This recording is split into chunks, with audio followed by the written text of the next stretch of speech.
தலைவர் கிட்ட இருந்து சவுக்கு வருது இந்த கைக்கு யாரை பிடிச்சி மேஞ்சி எடுக்க போறாரு தெரியல. குடும்ப அரசியலா அது வந்து இந்த கேட்க வேண்டிய இடம் கிடையாது. இதுவும் தேட்டரு. நீங்க கேட்கணும்னா போங்க வெளியே போய் கேளுங்க. சரி, சிஎம்மோட லாஸ்ட் படம் தான். என் தளபதிக்கு எண்டே கிடையாது. மாஸ். ஓகே பாரு.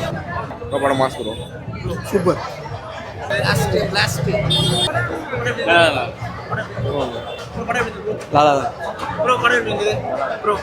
நல்லா பிளாஸ்ட் படம் பிளாஸ்ட் ப்ரோ மேல படம் படம் பிளாஸ்ட் ப்ரோ. படம் பிளாஸ்ட் ப்ரோ சூப்பரா இருக்கு ப்ரோ.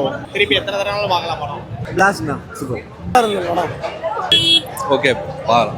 தளபதி ஃபேர்வெல் ப்ரோ. பக்காவான படம். தாராளமா பார்க்கலாம். ஒருத்தவங்கள வந்து கோவப்பட்டு தான் வந்து சிரிச்சுக்கிட்டே அவங்களோட ஜம்முன்னு அப்படின்னு அவர்தான் தளபதி. சரி இவ்வளவு நேரம் எப்படி பண்றாரு? வெறும் நம்ம தமிழ்நாடு சீஃப் மினிஸ்டர் மட்டும் தான் பேசாம இருக்காரா? ஆமா bro Kerala chief minister, Karnataka chief minister எல்லாம் வந்துட்டாங்க. தமிழ் எல்லாருமே போயிட்டாங்க. எல்லாரும் இல்ல அதுவும் பேசிட்டாரு. நிறைய ட்வீட்ஸ் பாத்துக்கறீங்க. இதுல கொஞ்சம் மெயின் என்ன யோசிக்கணும்னா பெண் பிள்ளைகளை எப்படி பாதுகாக்கணும் தான். டெல்லியில நடந்தா இங்கிருந்து போவாங்களா? என்னது டெல்லியில போய் இருந்தா இங்க நாங்க ஏயா அப்படி பார்த்தா போன ஆட்சியில் இருக்கிற இன்னொருமா நடந்தது, போராட்டங்கள் நடந்தது, புரியுதா? அன்னைக்கு நிறைய படம் ரிலீஸ் ஆயிடுச்சு. அது என்ன இவர் ஆட்சிக்கு வந்த பிறகு அங்க போய் உட்காருவாங்களா எல்லாரும்? ஒரு டவுட் என்னன்னா, மெரினால அவர் அந்த டிஜிட்டல் இதெல்லாம் போடும்போது இப்படி போடுறாங்க, அங்க ப்ரொடெஸ்ட் நடக்குது சொல்றாங்க. 2 நாளைக்கு முன்னாடி FIFA வேர்ல்ட் கப் என்ன பண்ணாங்க? மெரினா பீச், பெசன்ட் நகர் பீச். அப்ப யாருமே பேசலையா? விஜயோட ஹேட்டரா இருக்க எல்லாருமே அதுதான் பண்றாங்க. சரி, ஹேட்டர்ஸ்க்கு என்ன சொல்ல விரும்புறீங்க அப்போ? ப்ரோ நீங்க பேசிட்டே இருங்க. அப்பதான் நான் இருக்க முடியும். பேசிட்டே இருங்க. உங்களால மட்டும் தான் நாங்க அப்படியே மேல ஏறிட்டே போறோம். பண்ணதான் அவர் என்ன பண்றாருன்றது வெளியில வரும். பிஎம் ஆக போற மாதிரி எல்லாம் நியூஸ் வருது. அவர் அவருக்கு தேவையானது எல்லாமே பண்ணி முடிச்சிட்ட பிறகு அவருக்கு தேவையானது தேவைப்பட்ட நேரத்துல கரெக்டா போய் முடியும். அது அவருக்கு அந்த மாதிரி மைண்ட் செட் இருந்துச்சுன்னா அதுக்கும் நாங்க சப்போர்ட். நீங்க அழகா சொன்னீங்க, சினிமா வேற நார்மல் லைஃப் வேறன்னு.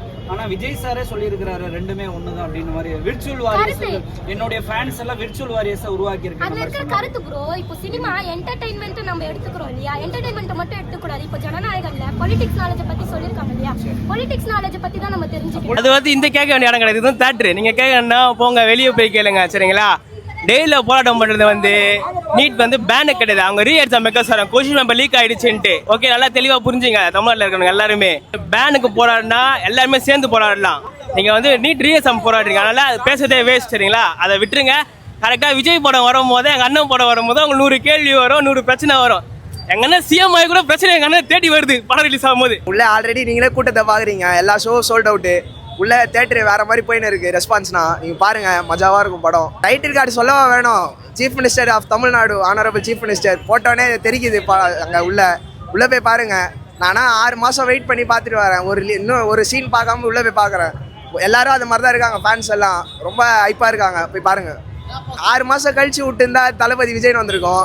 இப்போ அதுக்கப்புறம் விடுறாங்க சிஎம் விஜய் தான். அது இன்னும் ரொம்ப எல்லாம் யாரும் எக்ஸ்பெக்ட் பண்ணாதது. நான் அது அவங்க சென்சார் நான் எதுவும் சொல்ல விரும்பல. அவங்க பரவாயில்ல, படம் விட்டதே பெரிய விஷயம். போதும், எங்களுக்கு அது போதும். நாங்கள் தளபதியை ரசிச்சிட்டோம், சந்தோஷப்பட்டோம். நான் இப்போ அடுத்த ஷோவும் போவேன். இப்போ அடுத்த ஷோ போயினே இருப்பேன். நான் எங்கள் அண்ணனை நான் எப்பயுமே பார்த்துனே தான் இருப்பேன். கடைசி படம் விட மாட்டேன் நான். அவன் சொல்கிறவன் 1000 சொல்லுவானா. நாங்கள் அதனால் காதில் எங்கள் அண்ணன் தளபதி படம். அது எச்வினோ சொன்ன மாதிரி, ஐயா இது தளபதி படம், நாங்கள் இட்டு கொடுப்போம். ஒரு நாள் கூத்துக்கு மீசையை வச்சா மேடையில் ஒரு நாள் என்ன ஆகிட போகுது? எதுவுமே ஆக போறது இல்லை. எல்லாம் படிப்படியாக நல்லா ஆகும். ஏங்க நம்ம வருத்தப்பட நினைச்சு 50 வருஷமா வருத்தப்பட்டுருக்காங்க. எவ்வளோ விஷயம் வருது, எவ்வளோ கெட்டதில் நடந்துக்குதுங்க. எத்தனையோ கோடி மக்கள் தேர்ந்தெடுத்தாங்களே, அதுவே படம் தானே. ஓகேவா? புரியுதா? அதெல்லாம் ஒரு படமா எடுத்துக்கப்பா. எம்ஜிஆருக்கு ஓப்பனிங் சூப்பரு. அதான் 1978, 2026. 1978 எம்ஜிஆர், 2026 விஜய். தலைவர் கிட்ட இருந்து சவுக்கு வருது இந்த கைக்கு. யாரை பிரிச்சு மேஞ்சி எடுக்க போறாரு தெரியல. ஒண்ணு குடும்ப அரசியலா இல்ல ஊழல்வாதிங்களையா தெரியல. பார்ப்போம். தயவு செய்து இந்த மீடியா மூலமா நான் சொல்றேன், 15 வயசு குழந்தைங்கள வந்து பார்க்கலாம். ஒரு பெண் பிள்ளைய எப்படி வளர்க்கணும், எப்படி ஸ்போர்ட்ஸ்லயா ராணுவத்திலயா பயம் இல்லாம ஊட்டத்துக்கு தாய் தகப்பன் முக்கியம் தேவைப்படுதுல. அந்த தாய்க்கு தகப்பனா இருக்கிறாரு விஜய் பக்கத்துல அந்த குழந்தைக்கு. அது போதாது அந்த படத்துக்கு வெற்றி. மாசா இருந்தாரு எங்க அண்ணா, சூப்பரா இருந்தாரு. வேற எப்படி இருப்பாரு எங்க அண்ணா? செம்மையா இருந்தாரு. பிளாஸ்டி டெல்லியில பண்றவங்க அது எதுக்கு பண்ணாங்க ஃபர்ஸ்ட் தெரியுமா உங்களுக்கு? சொல்லுங்கப்பா. அவங்க நீட் பேனுக்கு பண்ணல, ரீஎக்ஸாமுக்கு கோசம் பண்ணாங்க. ஃபர்ஸ்ட் தெரிஞ்சிட்டு பேசுறீங்களா?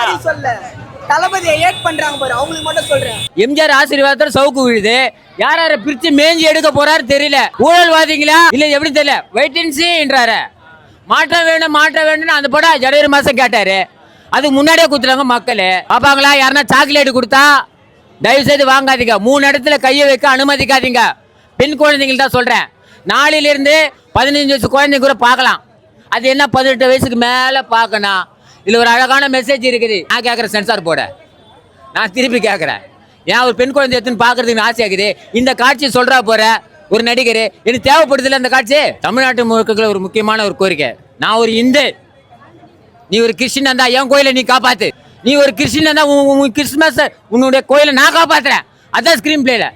உன் மதத்தை நீயே காப்பாத்திக்காத. உன் மதத்தை காப்பாத்த நான் வரேன். என் மதத்தை காப்பாத்த நீ வா. புரியுதா? உன் மதத்தை காப்பாத்த நான் வரேன். என் மதத்தை காப்பாத்த நீ வா. நம்மளுக்குள்ள ஜாதி கலவரம் இருக்காது. எப்படியாப்பட்ட பாகிஸ்தான் நுழையாது. எப்படியாப்பட்ட வெளிநாடு நம்ம இந்தியாவுக்குள்ள நுழைய முடியாது.